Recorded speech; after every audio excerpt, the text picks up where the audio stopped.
नमस्कार, मैं हूं विवेक और आप देख रहे हैं चुनाव से जुड़ा सबसे पहला चुनावी बुलेटिन। चुनाव की चाल तो समझिए।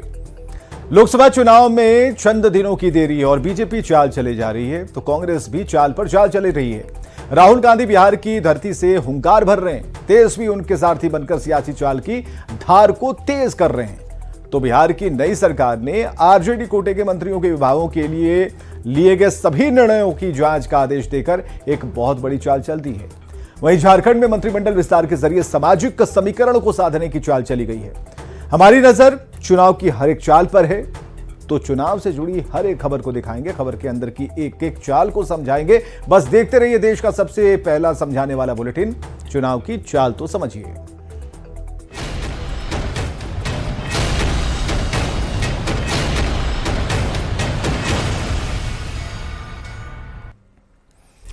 बिहार में एनडीए की सरकार ने भ्रष्टाचार के खिलाफ बड़ा एक्शन लिया। पूर्व की सरकार में डिप्टी सीएम रहे तेजस्वी यादव के पास जिन विभागों का जिम्मा था, उन सभी विभागों में हुए काम की समीक्षा की जाएगी और फैसले में अगर गड़बड़ी पाई गई तो उसमें संशोधन किया जाएगा। मंत्रिमंडल विभाग से जारी पत्र में साफ लिखा गया है कि मंत्री के स्तर पर 1 अप्रैल 2023 से जो भी निर्णय लिया गया उन सभी की समीक्षा की जाएगी। और आपको यह बताएं कि महागठबंधन सरकार में तेजस्वी यादव के पास स्वास्थ्य विभाग, पथ निर्माण विभाग, नगर विकास एवं आवास विभाग, ग्रामीण कार्य विभाग और पर्यटन विभाग था। और इसके अलावा आरजेडी कोटे से मंत्री रहे रामानंद यादव के पास खान एवं भूतत्व विभाग था, जबकि आरजेडी कोटे से मंत्री ललित यादव के पास लोक स्वास्थ्य अभियंत्रण विभाग था। और सरकार बदलने के बाद पर्यटन विभाग को छोड़कर इन सभी विभागों में मंत्रियों के स्तर पर लिए गए फैसले या फिर काम की समीक्षा का आदेश जारी कर दिया गया। अधिक जानकारी दे रहे हैं शैलेंद्र कुमार। बिहार में एनडीए की सरकार बनते ही मंत्रिमंडल सचिवालय विभाग ने बड़ा निर्णय लिया है। पत्र जारी किया गया है, इसमें साफ तौर पर लिखा गया है कि वर्ष 2023 में 1 अप्रैल से लेकर के अभी तक मंत्री के स्तर पर जो निर्णय लिए गए हैं उनकी समीक्षा की जाएगी। और ये विभाग कौन से हैं?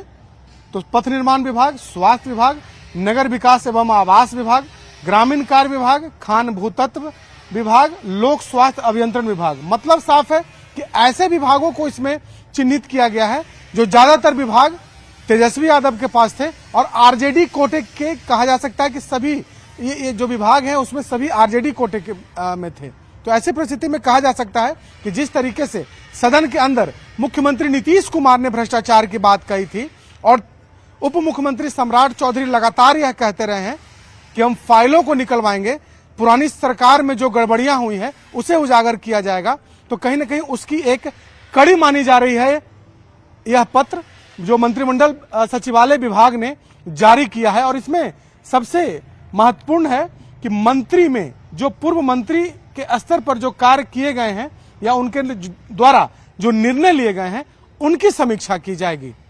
मतलब साफ है कि अब वक्त कार्रवाई का है। एक और तेजस्वी यादव बिहार में रोजगार की बात कर रहे हैं, तो अब एनडीए की जो सरकार है वो कार्रवाई की बात कर रही है। कैमरा पर्सन मनीष जुनेजा के साथ शैलेंद्र, न्यूज 18 पटना। तो मंत्रिमंडल सचिवालय के द्वारा महागठबंधन की सरकार में लिए गए निर्णय की समीक्षा को लेकर पत्र जारी किए जाने पर बिहार में जो सियासत है वो तेज है। एनडीए के नेताओं ने जहां इसका खुलकर समर्थन किया, वहीं कांग्रेस ने कहा कि समीक्षा होनी चाहिए, लेकिन उस वक्त मुख्यमंत्री तो नीतीश कुमार थे। मंत्रिमंडल सचिवालय ने कई एक विभागों को जिसमें पिछले 17 महीनों में घोटाले और भ्रष्टाचार हुए हैं उसकी फाइलों को खोलने का निर्देश दिया है। जैसा कि हमारे माननीय उप मुख्यमंत्री द्वय श्री सम्राट चौधरी जी और विजय सिन्हा जी ने कहा था कि सबका इलाज होगा, तो इलाज अब शुरू हो चुका है। और इसी इलाज के भय से लालू यादव आज बयान दे रहे हैं और तेजस्वी यादव आज बयान दे रहे हैं कि मुझे नीतीश कुमार की हर शर्तें मंजूर हैं, दरवाजा खुला हुआ है, क्योंकि उनको लग रहा है कि उनके भ्रष्टाचार की सारी पोल अब खुलने वाली है। माननीय नीतीश कुमार जी जो कहते हैं सो करते हैं। सदन के ऑन फ्लोर कहा कि कुछ लोग धन उगाही कर रहे थे, तो स्वाभाविक है मंत्रिमंडल सचिवालय ने राजद कोटे के विभिन्न मंत्रालय, इसमें अधिकतम हैं, जिनमें हाल में लिए गए जो फैसले हैं उनकी समीक्षा की जाएगी। और समीक्षा में गड़बड़ियों की जो शिकायत मिली है उसके अनुसार कानूनी प्रक्रिया के तहत नपे जाएंगे। राजनीति में धन उगाही की इजाजत नहीं। ये तो आशंका पहले से थी। रोजगार देने का निर्णय कैसे भाजपा बर्दाश्त कर लेगी? क्या भाजपा को यह स्वीकार होगा कि बिहार के युवाओं को नौकरी दी जाए? तो फिर पत्थर कौन चलाएगा? कपार पर गमछा बांध के तलवार लेके रोड पर कौन उतरेगा? कर ले समीक्षा, लेकिन क्या समीक्षा के बाद मुख्यमंत्री नीतीश कुमार की भी कोई जिम्मेदारी तय होगी? तो बिहार में एनडीए की सरकार बनते ही उप मुख्यमंत्री विजय सिन्हा एक्शन में आ गए। श्रम संसाधन विभाग की समीक्षा बैठक में बड़ा फैसला लेते हुए विजय सिन्हा ने कहा कि भ्रष्टाचार में लिप्त लोगों पर कड़ी कार्रवाई होगी। आईटीआई कॉलेज में मशीनरी खरीद में हुई धांधली की जांच की जाएगी। उन्होंने कहा कि मशीनरी खरीद मामले में जांच का निर्देश दिया गया है और 1 हफ्ते में इसकी रिपोर्ट आएगी। दोषियों पर सख्त कार्रवाई होगी।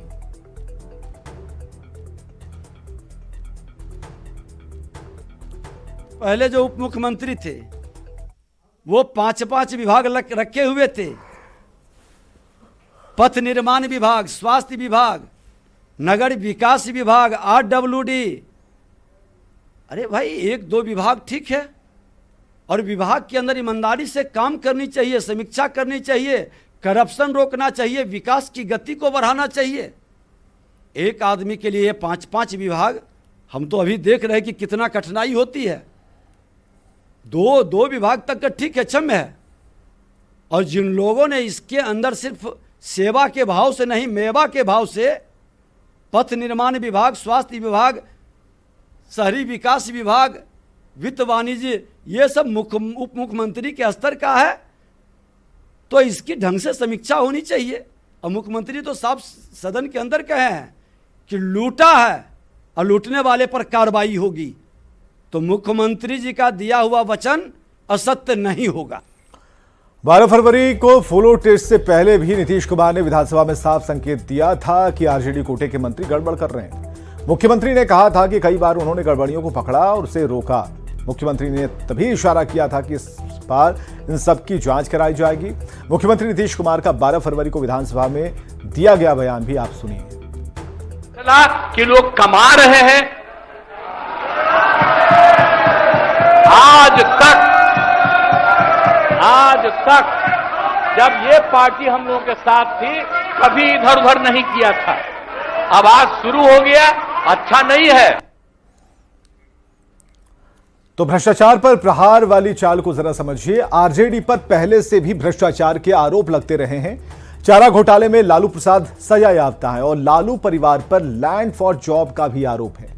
पिछली बार भ्रष्टाचार के आरोप में ही सरकार गई थी और एक बार फिर भ्रष्टाचार का जो मुद्दा है ये चर्चा में है।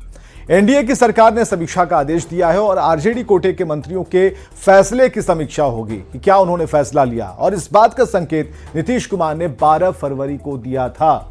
विधानसभा में नीतीश कुमार ने गड़बड़ी की बात कही थी। अब अगर भ्रष्टाचार हुआ होगा तो आरजेडी नेताओं की मुश्किलें जो हैं बढ़ सकती हैं। आगे बढ़ते हैं। एक बार फिर राहुल गांधी बिहार में भारत जोड़ो न्याय यात्रा लेकर सासाराम पहुंचे और इस बार राहुल गांधी को तेजस्वी यादव का साथ मिला। दोनों नेताओं ने एक साथ रोड शो किया और इस दौरान तेजस्वी यादव राहुल गांधी के सारथी की भूमिका में नजर आए। जनसभा के दौरान दोनों नेताओं ने केंद्र सरकार के साथ ही सीएम नीतीश कुमार पर भड़ास निकाली, लेकिन सवाल यही है कि राहुल तेजस्वी की ये दोस्ती पीएम मोदी का कितना मुकाबला कर पाएगी।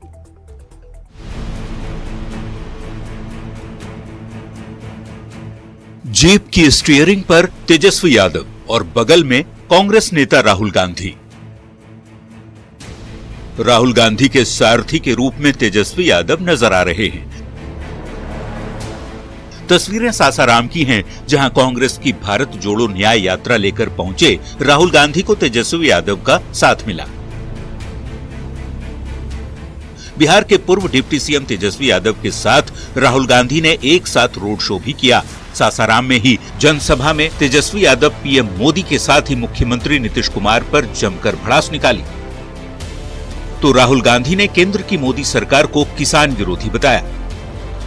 तो एक तरफ किसानों को सही रेट नहीं मिलता जी, और दूसरी तरफ किसानों की जमीन ली जाती, आस्ते उनसे छीनी जा रही है। सवाल यह है कि विकास किसके लिए हो रहा है?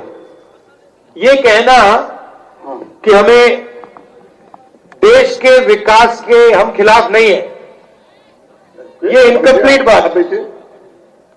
ये इनकम्प्लीट बात।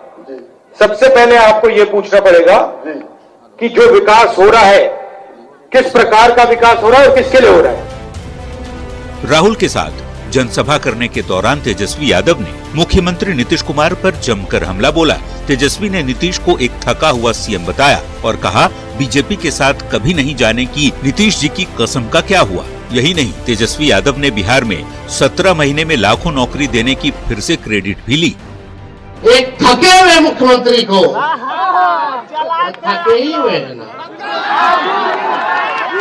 चुनाव में क्या कहते थे कि नौकरी अपने बाप के पास से लाएगा पैसा देने के लिए, लेकिन सोचो 17 महीने में हम लोगों ने 5 लाख सरकारी नौकरी देने का काम किया। कहीं नहीं है। चुनावी मौसम में राहुल गांधी की यात्रा जारी है। केंद्र सरकार की नाकामी गिनाते राहुल गांधी की न्याय यात्रा शनिवार को उत्तर प्रदेश में प्रवेश करेगी। बता दें, 14 जनवरी को मणिपुर से शुरू हुई भारत जोड़ो न्याय यात्रा 15 राज्यों से होकर गुजरेगी और 20 मार्च को मुंबई में खत्म होगी। न्यूज़ 18 के लिए सासाराम से अजीत कुमार और पटना से संजय कुमार की रिपोर्ट। सवार और सारथी वाली चाल को जरा समझिएगा। नीतीश के हटने से महागठबंधन कमजोर हुआ और इससे महागठबंधन में बौखलाहट है। राहुल गांधी की भारत जोड़ो न्याय यात्रा बिहार में है और राहुल गांधी के साथ तेजस्वी यहां नजर आते हैं इस तस्वीर में।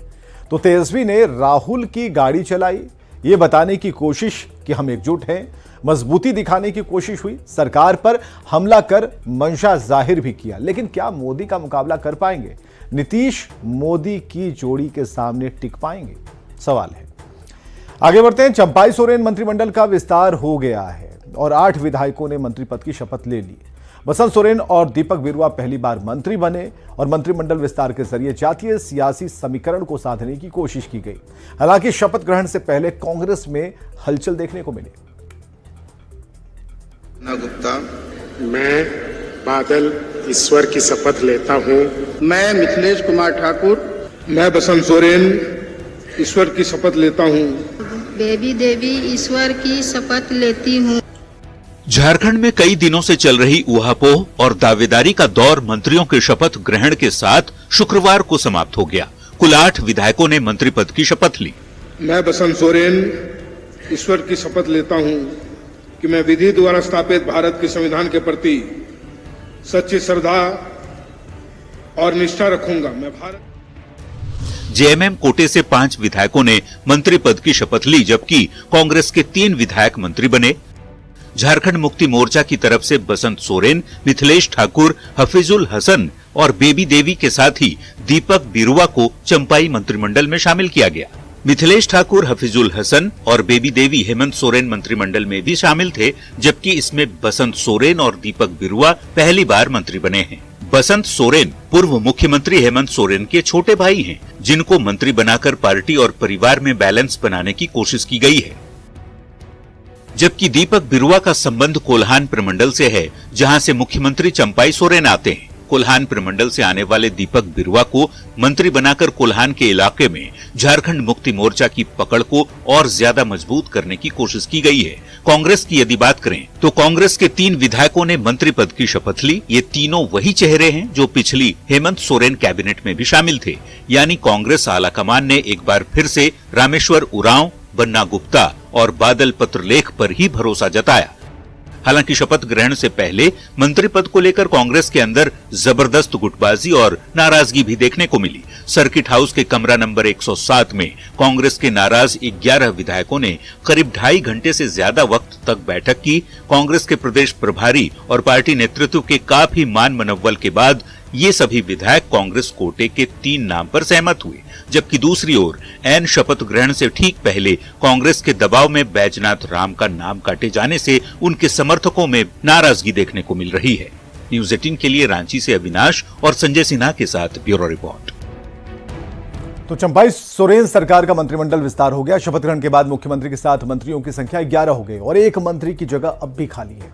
चंपाई सोरेन मंत्रिमंडल में कैसे जातीय समीकरण साधा गया, ये भी देखते हैं। मैं बादल ईश्वर की शपथ लेता हूं। मैं बसंत सोरेन, बेबी देवी, मैं बन्ना गुप्ता, मैं दीपक बिरुआ ईश्वर की शपथ लेता हूं। मंत्रियों के शपथ ग्रहण के साथ चंपाई मंत्रिमंडल की पूरी तस्वीर भी सामने आ गई। हेमंत सरकार की तरह मुख्यमंत्री सहित इस मंत्रिमंडल में भी मंत्रियों की संख्या 11 हो गई। मंत्री के लिए एक जगह अब भी खाली है। मंत्रिमंडल में सामाजिक और क्षेत्रीय संतुलन को साधने की पूरी कोशिश की गई है। मंत्रिमंडल में आदिवासी, ओबीसी, दलित, सवर्ण और मुस्लिम सहित तमाम वर्गों को प्रतिनिधित्व देने की कोशिश की गई है। चंपाई कैबिनेट के सामाजिक समीकरण की यदि बात करें तो आदिवासी से 4, ओबीसी के 2, सवर्ण के 2, मुस्लिम के 2 और दलित वर्ग से आने वाले एक विधायक को मंत्रिमंडल में जगह मिली है। अब किस समाज से किसको मौका मिला वो भी जान लीजिए। आदिवासी समाज के 4 मंत्री बने। इनमें चंपाई सोरेन, बसंत सोरेन, रामेश्वर उरांव और दीपक बिरुवा शामिल हैं। जबकि पिछड़ा वर्ग से 2 मंत्री बने, बन्ना गुप्ता और बेबी देवी। सवर्ण वर्ग से भी 2 मंत्री बने हैं, बादल पत्रलेख और मिथिलेश ठाकुर। जबकि 2 मुस्लिम मंत्री हैं, आलमगीर आलम और हफीजुल हसन। तो वहीं दलित कोटे से 1 मंत्री सत्यानंद भोक्ता बने हैं। चंपाई मंत्रिमंडल में महिलाओं का प्रतिनिधित्व बेबी देवी कर रही हैं। यानी कहा जा सकता है कि लोकसभा चुनाव से पहले सभी वर्गों को साधने की कोशिश की गई है। झारखंड आदिवासी बहुल राज्य है तो सबसे ज्यादा प्रतिनिधित्व आदिवासी समाज के नेताओं को मिला है। न्यूज़ 18 के लिए रांची से दिवाकर तिवारी की रिपोर्ट। तो मंत्रिमंडल की तस्वीर के पीछे की चाल को जरा समझिएगा। चंपाई मंत्रिमंडल का विस्तार हो गया और नए 8 मंत्रियों ने शपथ ले ली। अब मंत्रियों की संख्या 11 हो गई है। सरकार में सामाजिक समीकरण का ख्याल रखा गया है। झारखंड आदिवासी बहुल राज्य है और ऐसे में सबसे ज्यादा 4 मंत्री आदिवासी समाज से हैं। इसके अलावा ओबीसी, सवर्ण और मुस्लिम समुदाय से दो मंत्री हैं। दलित समाज का भी 1 मंत्री यहां बनाया गया है, जबकि 1 महिला को जगह मिली है। चंपाई सोरेन मंत्रिमंडल का विस्तार हुआ और शपथ ग्रहण से पहले जेएमएम कोटे के मंत्रियों ने हेमंत सोरेन की पत्नी कल्पना सोरेन से मुलाकात की। तस्वीरें बताती हैं कि भले ही हेमंत जेल में हो, लेकिन पार्टी पर होल्ड उन्हीं का है। इन तस्वीरों को देखिए, ये हैं जेएमएम कोटे से मंत्री पद की शपथ लेने वाले 4 मंत्री, मिथिलेश ठाकुर, हफीजुल हसन, दीपक बिरुवा और बेबी देवी। तस्वीरें शपथ ग्रहण के पहले की हैं और खुद ब खुद बहुत कुछ कह रही हैं। शपथ ग्रहण के पहले जेएमएम कोटे के मंत्रियों ने पूर्व सीएम और जेएमएम के कार्यकारी अध्यक्ष हेमंत सोरेन की पत्नी कल्पना सोरेन से मुलाकात की। फिर इन तस्वीरों को सोशल साइट एक्स पर पार्टी के ऑफिशियल हैंडल से पोस्ट किया गया। मंत्रियों का शपथ ग्रहण के पहले कल्पना सोरेन से मुलाकात करना ये बताता है कि भले ही हेमंत सोरेन जेल में है, लेकिन पार्टी और सरकार पर उनका होल्ड बरकरार है। Bureau report, news 18। तो जैसे कि चर्चा थी, कल्पना सोरेन को सीएम बना सकते हैं, लेकिन इस पूरे मिथक को हेमंत सोरेन ने तोड़ दिया। लेकिन जिस पार्टी होल्ड की बात की जा रही है कि पार्टी पर अधिकार किसका है, कौन है इसके पीछे, तो आखिर जितने मंत्रियों को शपथ दिलाई गई झारखंड मुक्ति मोर्चा कोटे के, वो जा कहाँ रहे थे, किनसे मिल रहे थे? कल्पना सोरेन से मिल रहे थे, उन्हें बुके दे रहे थे और अभिवादन कर रहे थे कि हमें आपने मौका दिया और हम अपनी जिम्मेदारी को पूरी तरह से निभाएंगे। तो चंपाई सोरेन मंत्रिमंडल में जो चीजें हुई वो सबके सामने हैं, लेकिन जो कांग्रेस कोटे की बात है वहां पर अभी भी हलचल तेज है। आइए देखते हैं इस वक्त की हेडलाइंस।